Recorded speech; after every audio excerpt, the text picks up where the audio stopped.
হ্যাঁ কবে ছিলিস ওই যে প্রকাশ আঙ্কেল ছিল তো ছিলিস দার্জিলিং একদিন কার সঙ্গে দুদিন ওই তারপরে তো যাওয়ার কথা ছিল কিন্তু আজকে আর বললাম ঘুরে আসলাম 4 দিনের দিন এসেছি উঠলাম ওই পাঙ্কা বাড়ি আসছিলাম এখানে 2 দিন ছিলাম এখানে স্টাফ আছে রান্নাবান্না খাওয়া দাওয়া এখানে বুঝলা রাত্রেবেলা খাওয়া দাওয়া এখানে 2 দিন ঘুরলাম পুরো এই ফরেস্টে গেছিলাম তখন গাড়ি কেনা না তখন গাড়ি কিনে 23 দিন বাসে আসলাম দার্জিলিং ঘুরে 1 রাত ঘুরে পরের দিন দার্জিলিং থেকে ট্রেন বাস ধরে এখানে নামে 2 রাত ছিলাম মানে 2টা দিনই পুরো এনজয় করা হয়েছে সারা দিন হোটেল ছিলাম হোটেলে একদিন থাকলাম 1 রাত থেকে হোটেল ভাড়া দিয়ে আর হোটেল থাকলে ডোরমেটারি নিলাম ফাঁকা কেউ নাই রেলের যে ডোরমেটারি রুম থাকে ওরা সব ব্যবস্থা করে দিল পরের দিন ভোরবেলা উঠে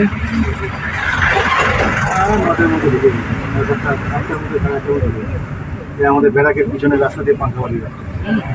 এইদিকে রাস্তা দিলাম ব্যারাকের পিছনে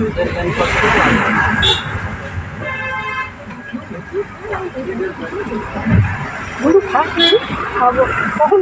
থেকে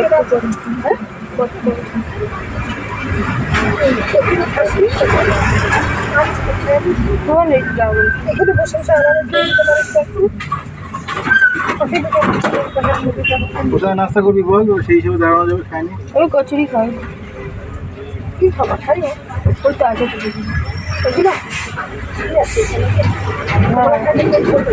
ওই যে যারা দেখাচ্ছে চলে আসছে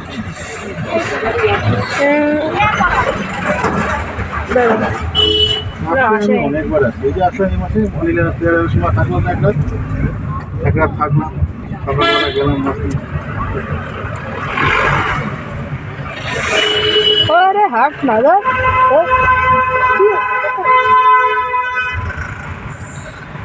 इधर आशे नहीं है तो जे बड़ा जय जय जय इधर जैसी टाइम में नहीं सब আসলাম না এই বছরে জন্মে বসে আসলাম তোমাকে নিয়ে আসলাম এই আমাদের ব্যারাক বাড়ি এই যে ভাইয়া যে এই যে এটা পাঙ্কা বাড়ি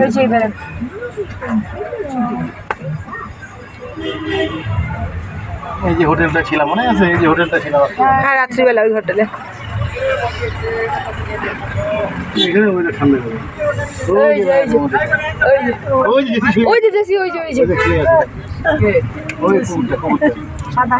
কম এনজয় করছে বাবা বাপরে ফুটবল খেলা প্রত্যেকটা স্টাফ সত্যি নাই একটাও নেই ফুটবল ধরলে আমাকে পিঠাতে আছে হিংসুটে শুয়ে আছে